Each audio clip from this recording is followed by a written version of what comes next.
Meus irmãos, nós leremos hoje apenas um versículo. Abra comigo a sua Bíblia, 1 Samuel, capítulo 2, versículo de número 4.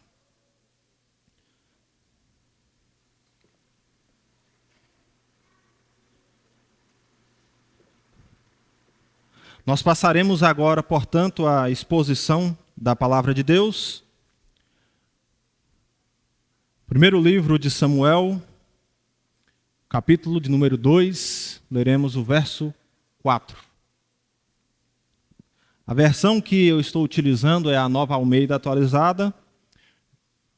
Se os irmãos quiserem acompanhar comigo, nos diz assim a Palavra de Deus. O arco dos fortes é quebrado, porém os fracos são revestidos de força. Senhor nosso Deus, instrua-nos na Tua palavra neste momento. Aplica a Tua verdade aos nossos corações. Que o Evangelho seja anunciado e proclamado a nós, como Teu povo. Em nome de Jesus, amém. Meus irmãos, vocês já pararam para pensar no quanto mudanças políticas são capazes de mexer com nossas emoções e convicções mais profundas? Na última década, nós pudemos ver no Brasil um tipo de polarização política criada por dois espectros ideológicos, esquerda e direita.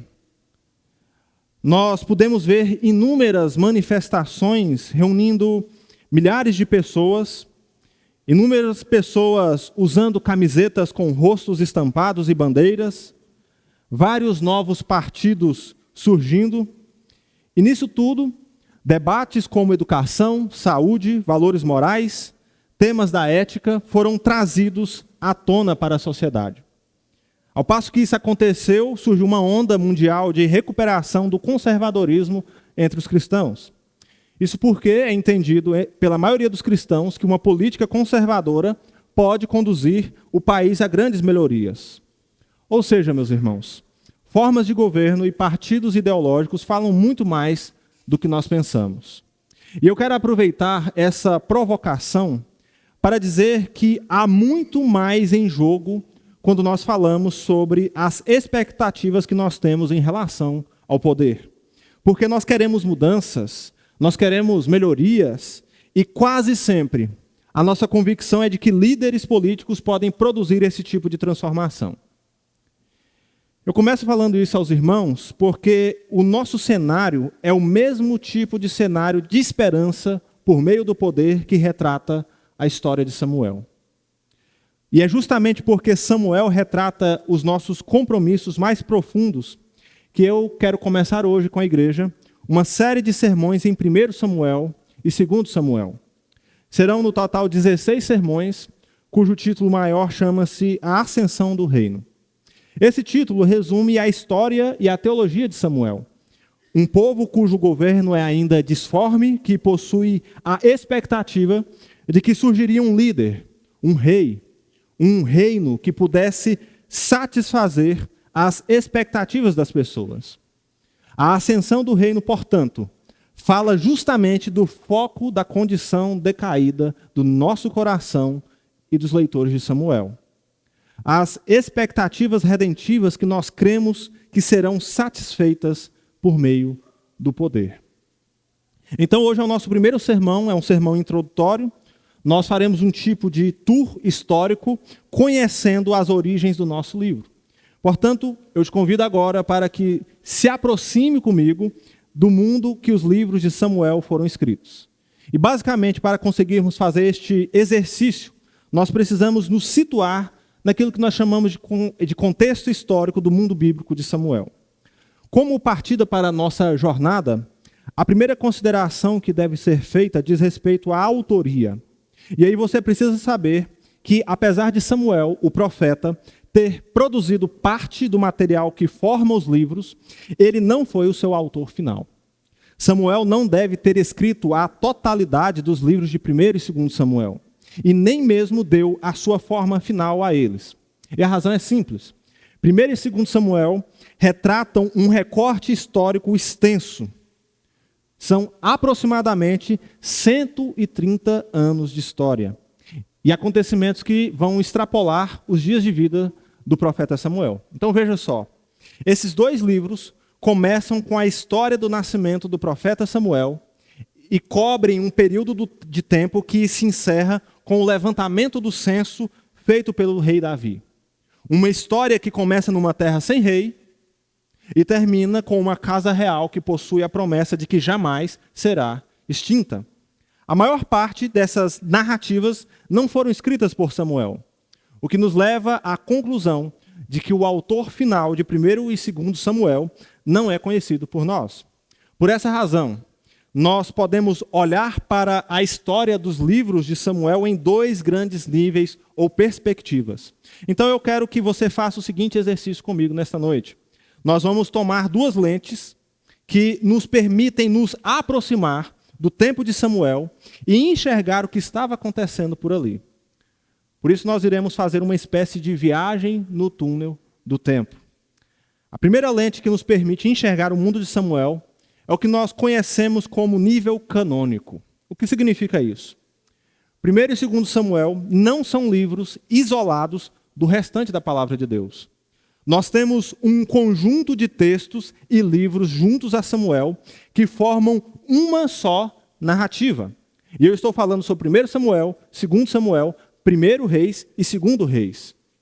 Os editores da tradução grega do Antigo Testamento, da Septuaginta, e Jerônimo, que produziu a Vulgata Latina, chamaram esses livros de O Livro dos Reinos.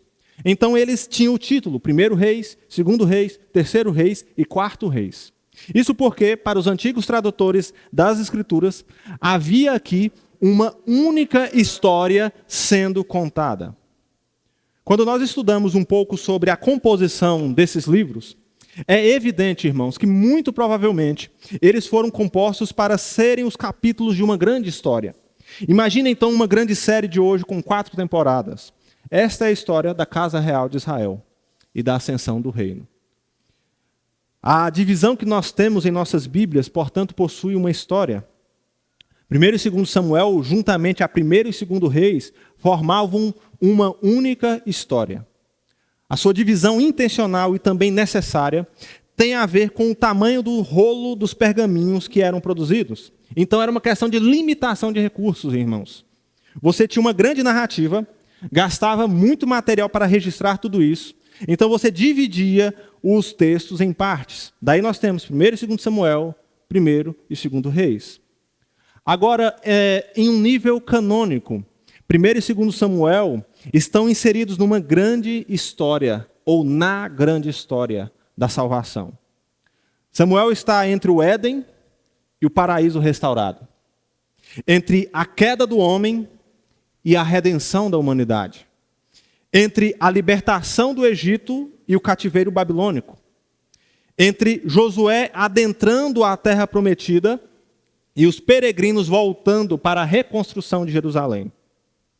E para fazer isso, o autor produz uma grande peça histórica que nos apresenta o nascimento do reino de Israel, passando pela história de cada rei e culmina na queda do reino de Israel em razão da sua infidelidade à aliança. Então este é o recorte maior ou canônico da história que nós estamos prestes a mergulhar. A história da ascensão do reino e da sua queda.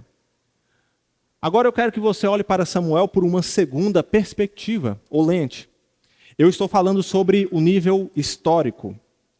Quando nós chegamos mais próximos da nossa história, nós precisamos considerar que a narrativa de Samuel começa em um contexto de caos generalizado.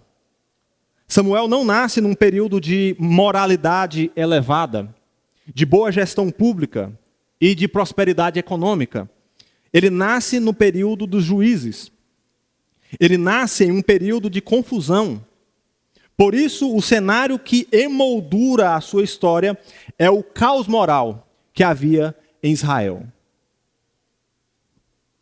A última frase que é registrada no livro dos Juízes é assustadora nesse sentido. E basicamente ela dá o tom das tensões que se desenrolarão na história de Samuel. Juízes encerra com a dramática e preocupante frase: naqueles dias não havia rei em Israel. Cada um fazia o que achava mais certo, reto aos seus próprios olhos. Este era o padrão moral daquele tempo. Samuel vive, portanto, num período de transição. Enoch Wines, que escreveu A República Hebraica, diz que havia uma tensão entre um governo tribal, que era descentralizado, e a expectativa pela instalação de uma monarquia centralizada em Israel. Portanto, a história da monarquia em Israel começa num período de homens fracos e imorais. Israel era uma nação fragmentada, porque logo após Josué conquistar a terra e distribuir as tribos por meio de uma campanha militar vitoriosa, nós temos uma ausência de ordem social e moral que leva Israel ao caos. Israel possui um governo descentralizado, e nós temos uma espécie de confederação de tribos mais ou menos arranjadas em torno do sacerdócio. E tanto os juízes quanto os sacerdotes daquele tempo eram homens vacilantes. Não bastasse o contexto de crise interna do povo de Israel, nós precisamos nos lembrar também o cenário político do nosso livro. Na história de Samuel, nós não temos contracenando com Israel uma grande potência política e militar como os egípcios no Êxodo ou os babilônios no cativeiro. Havia entre os povos do Mediterrâneo um contexto de relativa tranquilidade em razão da diplomacia política naquele tempo. Então, nós não teremos o Império Egípcio em guerra, por exemplo, contra os hititas. No entanto, um fenômeno histórico totalmente novo está acontecendo. Os registros nos mostram que ao tempo de Samuel havia acontecido na Palestina uma invasão de povos guerreiros chamados povos do mar.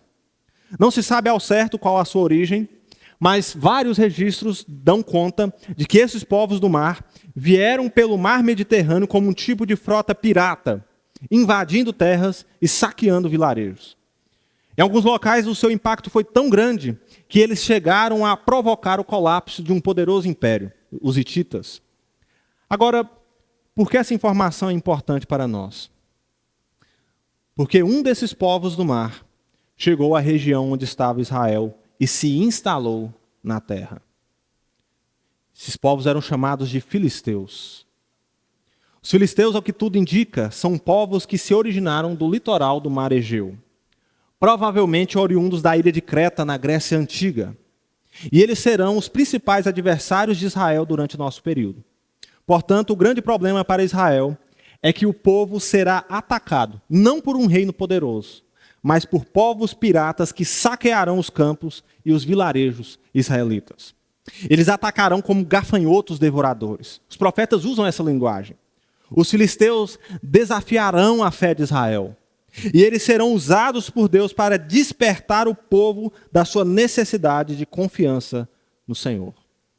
Então, em um nível histórico, Israel está espalhado pela terra prometida que não foi conquistada totalmente.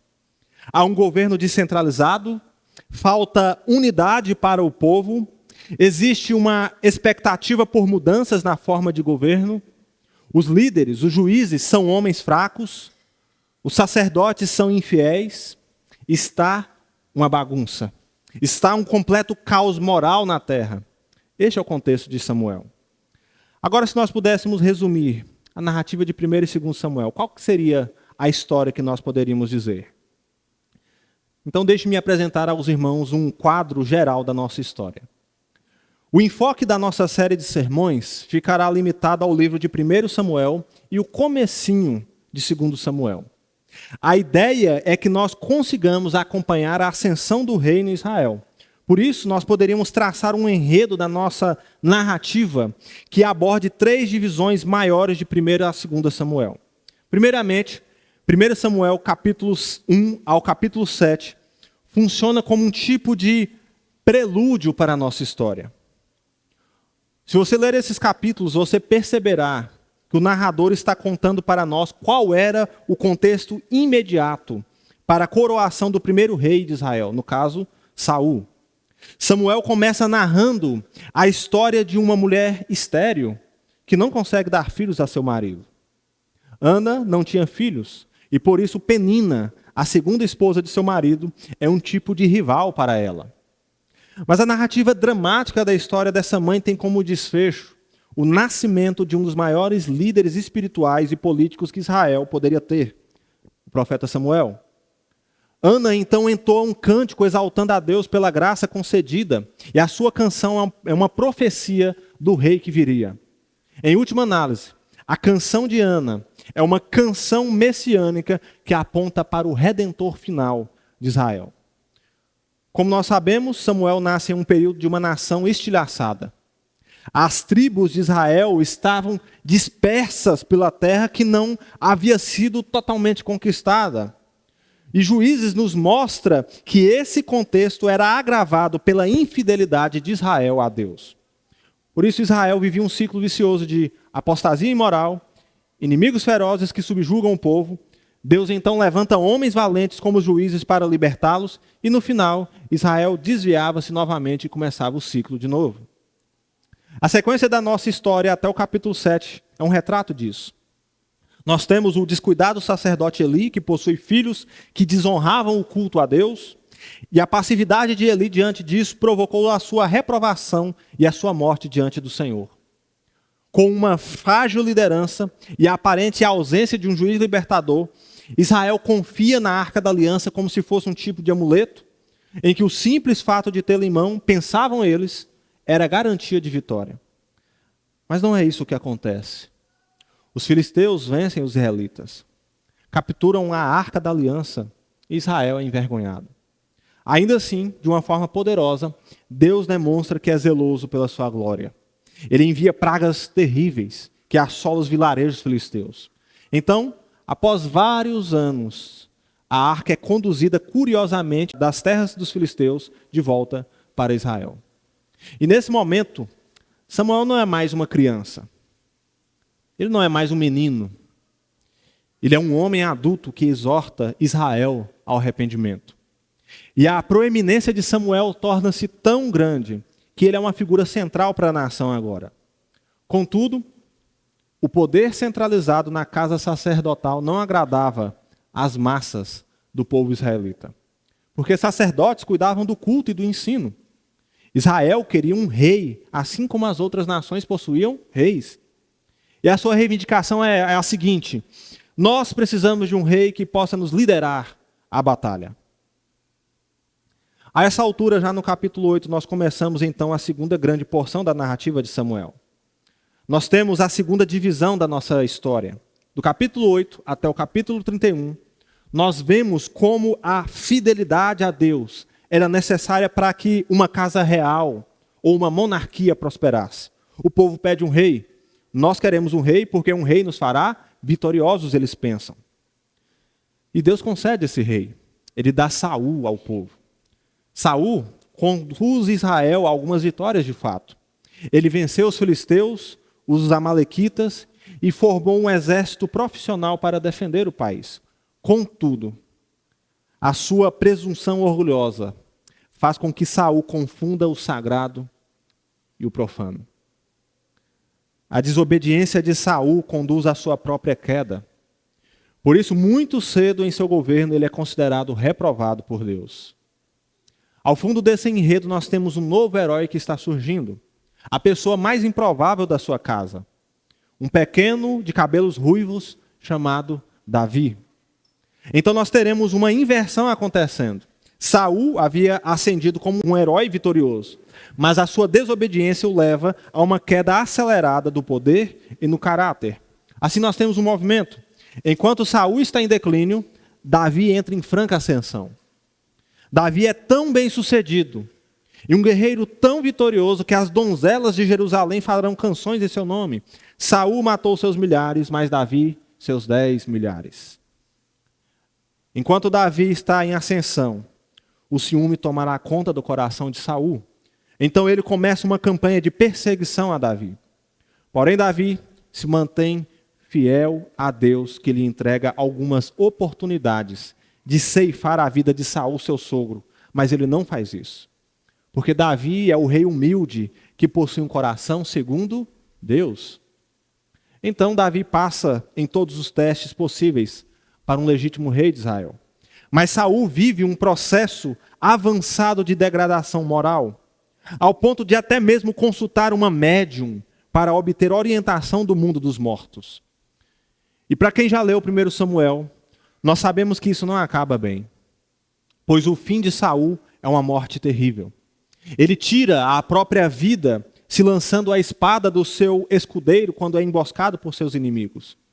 1 Samuel se encerra com uma cena dramática de fracasso geral. Os inimigos são vitoriosos, o rei é capturado, Davi, o futuro e legítimo rei, tem apoio apenas de um bando de soldados, o atual rei Saul suicida, Jonatas, um possível sucessor e amigo de Davi, também está morto, e a história que começou num contexto de caos termina num desfecho de calamidade e de trevas. Extremamente pessimista.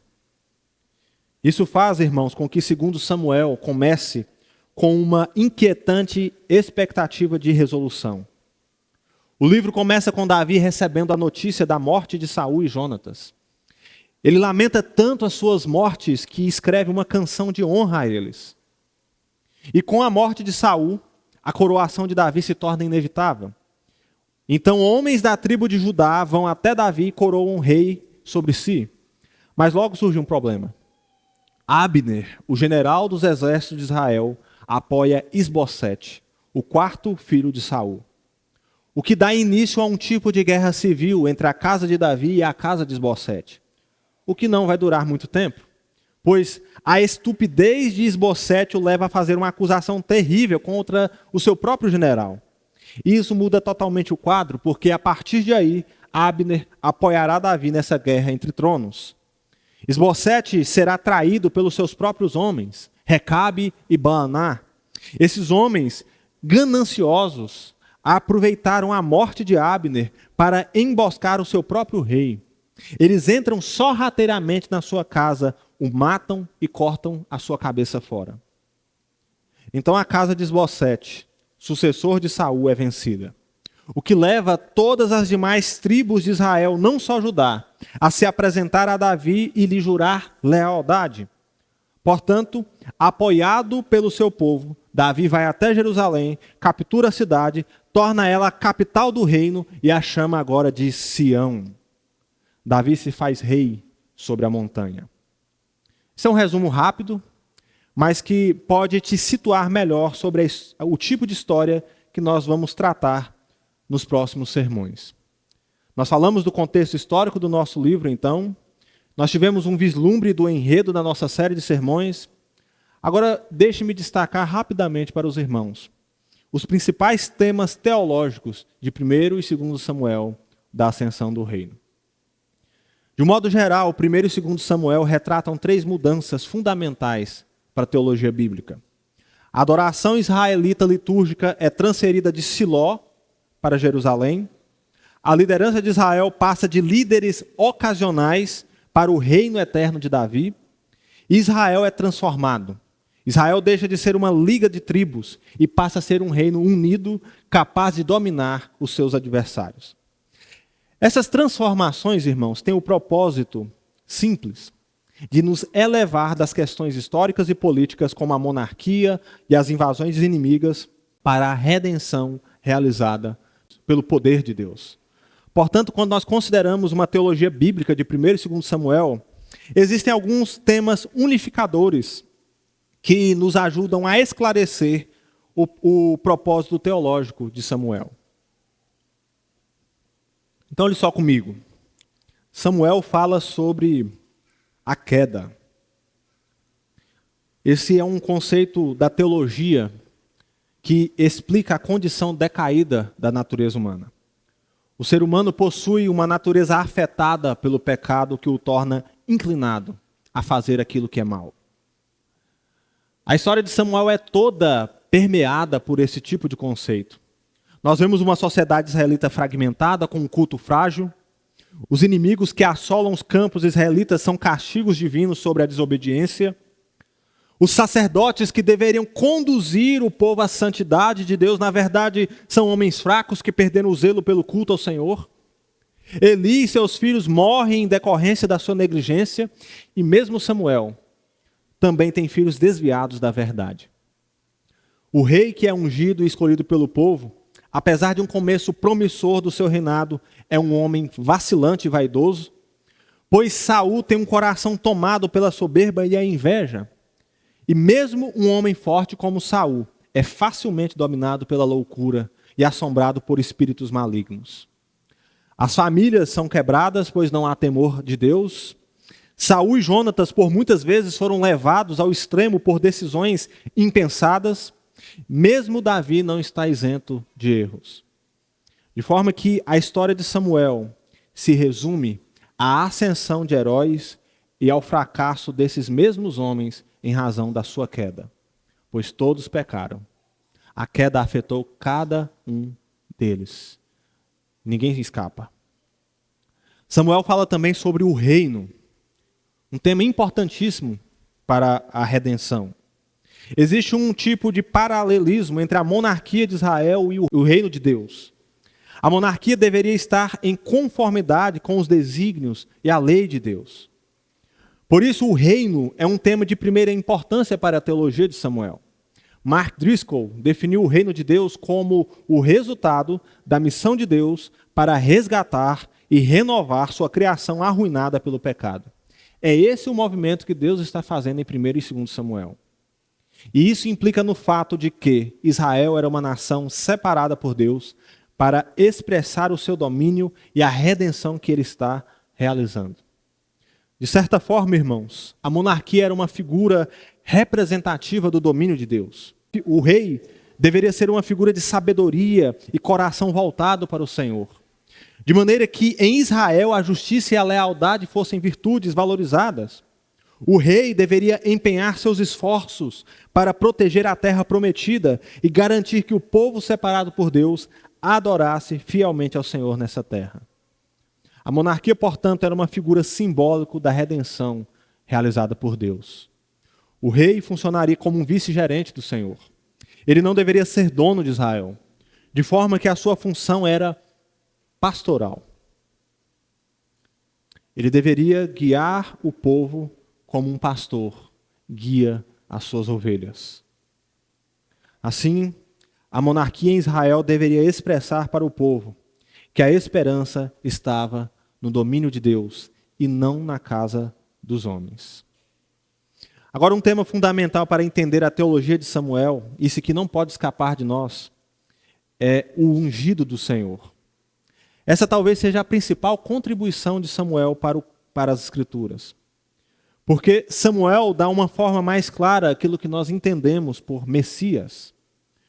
O profeta Samuel tinha o importante papel de ungir com óleo o escolhido do Senhor. E tanto Saul quanto Davi são ungidos por Samuel como reis. A figura do ungido do Senhor não é uma figura política como os súditos de Israel esperavam. O ungido ou Messias, a palavra hebraica, é um tipo simbólico que apontava para Cristo na nova aliança. Isso porque a dinastia real em Israel tinha a função de guardar uma linhagem santa, de forma que a aliança com Davi fundamenta no Antigo Testamento o conceito do ungido como filho de Deus. Pois, segundo Samuel, capítulo 7, verso 14, vai dizer que da linhagem de Davi sairia aquele a quem Deus chamaria meu filho. Portanto, a esperança por libertação, a esperança por descanso de Israel só encontrarão correspondência na figura do Messias. Pois o ungido, ou Messias, é aquele quem libertaria Israel dos seus inimigos. Ele estabeleceria um reino que não tem fim e daria descanso da guerra. Ele promoveria salvação ao povo por meio da garantia do culto e dos sacrifícios que eram tipos da antiga aliança. Ele era o ungido do Senhor que viria.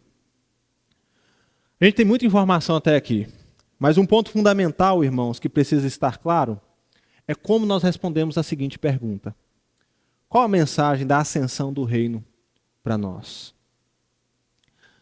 A ascensão do reino era a história que estava sendo contada para Israel diante dos seus próprios olhos. E quanto a nós? Como uma história de 3 milênios atrás pode comunicar verdade para mim e para você? 1 e 2 Samuel são importantes para nós porque, acima de tudo, é a palavra de Deus para nós. E este simples fato, irmãos, deveria nos lembrar do poder que a palavra de Deus tem para a salvação e redenção de pecadores. 1 e 2 Samuel são importantes para nós porque, ao falar do reino de Deus, do ungido do Senhor e sobre a queda humana, em última instância, está falando de Jesus Cristo para nós. Jesus é o rei sobre o seu povo e aquele que foi ungido pelo Espírito para guiar seu povo de volta para si mesmo. Jesus é o rei perfeito que de fato se conforma ao coração do Pai. Ele é o rei que, ao nos tornar seus súditos, nos liberta de nossos cativeiros pessoais. Ele é o rei que, ao nos salvar, traz descanso para as nossas almas. Ele é o verdadeiro herói de cada narrativa que é contada por Samuel. E, diferentemente dos homens quebrados que a casa de Israel produziu, Cristo não falha. Mesmo ao assumir a natureza humana e ser exposto a todas as circunstâncias que qualquer homem passa, Cristo venceu. Ele é o rei vitorioso, que está acima de toda e qualquer circunstância. Também 1 e 2 Samuel são importantes para nós, porque é uma excelente oportunidade, irmãos, de aprendermos conceitos da teologia bíblica. E em resumo, 1 e 2 Samuel narram para nós a instalação da casa real de Davi em Israel. A sua história é repleta, irmãos, de comparações entre pessoas corrompidas pelas suas ambições e tipos imperfeitos que apontam para Cristo, o Messias que viria.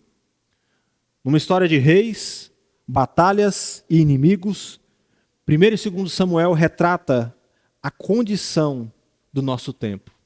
Homens quebrados e carentes de um Salvador. Enquanto nós ansiamos por redenção, lutamos por ordem, enquanto nós queremos poder, enquanto nós buscamos herança, enquanto nós criamos filhos, coisas que qualquer homem e mulher desejam. 1 e 2 Samuel nos mostram que, na verdade, o nosso coração aguarda a ascensão do reino de Deus. E essas coisas nos mostram, irmãos, como nós somos afetados pelo nosso pecado e como somos imperfeitos.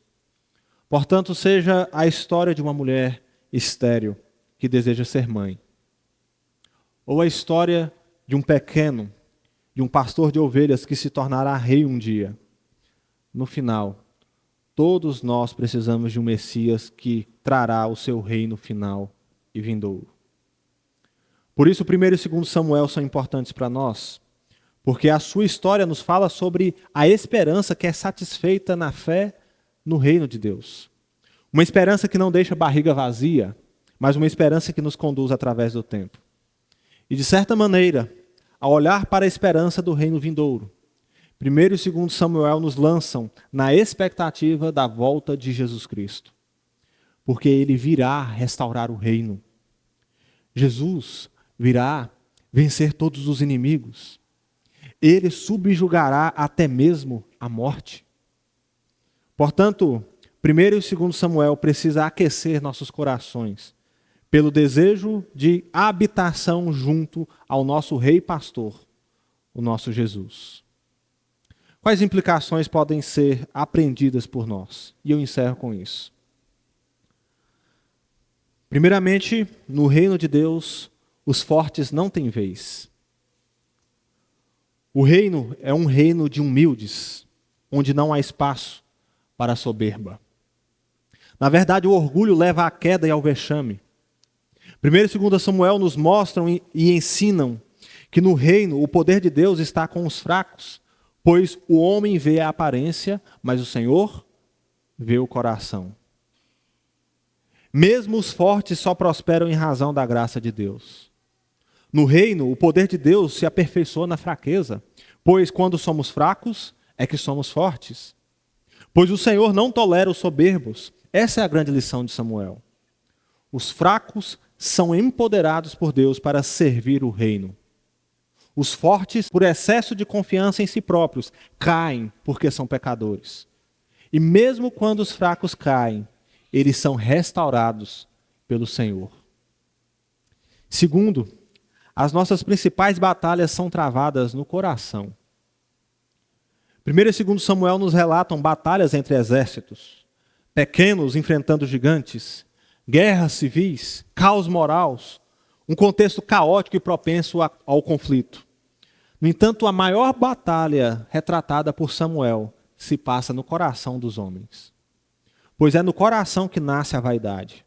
É no coração que a força e a beleza são valorizadas em detrimento da graça e da obediência a Deus. É no coração que nós vemos o jovem Davi, por exemplo, sendo tentado a matar Saul, seu senhor. É no coração de Saul que nasce a inveja de um jovem que era melhor do que ele para governar.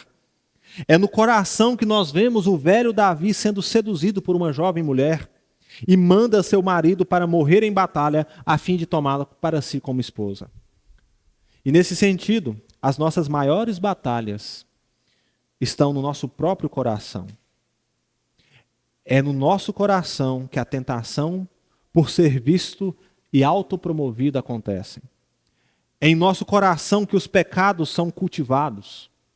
É em nosso coração que a nossa obediência é testada. A principal batalha que você vai ter ao começar a sua semana, portanto, começa no seu coração. E em terceiro lugar e último, o herói das nossas batalhas é o Messias. Nós veremos que a maior parte das expectativas nacionais de Israel diziam respeito à necessidade de um herói. E por isso Israel está sempre elegendo campeões que lute por si. Só que Samuel nos mostra que os homens que são usados por Deus para libertar o povo eram figuras e símbolos que apontavam para o verdadeiro herói de Israel, o Messias. Portanto, Samuel é apenas um tipo que aponta para o Messias, que seria o sumo sacerdote do seu povo. Davi era apenas uma sombra do verdadeiro rei de Israel. O filho de Davi era apenas uma menção que indicava que o Messias seria o Filho de Deus. No fim, vencer os filisteus ou vencer Golias é apenas uma história menor que diz respeito à nossa história. Porque Jesus é o campeão que enfrenta os nossos inimigos e batalhas no nosso lugar. Ele é aquele que sofre o dano para que nós saiamos ilesos. Ele é aquele que sofre em nosso lugar para que tenhamos vida. Ele é aquele que sofre a nossa culpa no seu lugar e é moído por Deus Pai. Jesus é o Salvador do seu povo e o verdadeiro herói das nossas histórias. Sendo assim, irmãos, eu te convido para que nos próximos domingos, dia do Senhor, você esteja presente para cultuarmos a Deus e acompanharmos os capítulos dessa série de sermões sobre 1 e 2 Samuel. Oremos ao Senhor.